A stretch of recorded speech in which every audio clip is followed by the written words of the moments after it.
पुण्यातील महात्मा फुले स्मारक रहिवासी कृती समितीच्या प्रलंबित प्रश्नाबाबत विधान भवनात आढावा घेण्यात आला. पुनर्वसनाची प्रक्रिया राबवताना स्थानिक रहिवाशांना विश्वासात घेण्यात यावे असे निर्देश विधान परिषद उपसभापती डॉक्टर नीलम गोरे यांनी संबंधित अधिकाऱ्यांना दिले.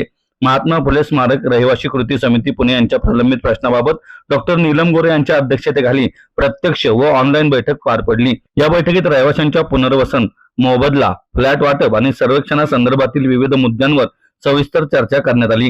बैठकीदरम्यान डॉक्टर नीलम गोरे यांनी संबंधित अधिकाऱ्यांना इतर महानगरपालिकांमध्ये देण्यात आलेल्या मोबदल्याचा अभ्यास करण्यात यावा असे निर्देश दिले.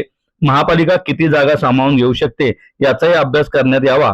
ज्या महापालिकांमध्ये जितका मोबदला देण्यात आला आहे त्याचाही अभ्यास करण्यात येणे आवश्यक असल्याचे त्यांनी सांगितले. पुनर्वसन प्रक्रियेत पारदर्शकता आणि लोकाभिमुख भूमिका महत्वाची असून ज्यांना रोख रक्कम हवी आहे त्यांना रोख मोबदला आणि ज्यांना फ्लॅट हवा आहे त्यांना फ्लॅट देण्याचा निर्णय, ज्यांना रोख रक्कम हवी आहे त्यांना रोख मोबदला आणि ज्यांना फ्लॅट हवा आहे त्यांना फ्लॅट देण्याचा पर्याय विचारात घेण्यात यावा.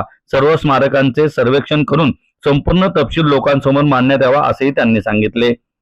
बैठकीला पुणे महापालिकेचे अतिरिक्त आयुक्त प्रजित नायर, उपायुक्त सपकाळ, नगर विकास विभाग 2 च्या उपसचिव प्रियांका छापवाले, महात्मा फुले स्मारक रहिवासी कृती समितीचे अध्यक्ष निलेश गिरमे, समितीचे सदस्य विशाल मोहिते, अमर नाईक, अविनाश देवकुळे, श्रीनिवास गोने, नरेंद्र कच्चावे यांच्यासह इतर सदस्य ऑनलाईन उपस्थित होते.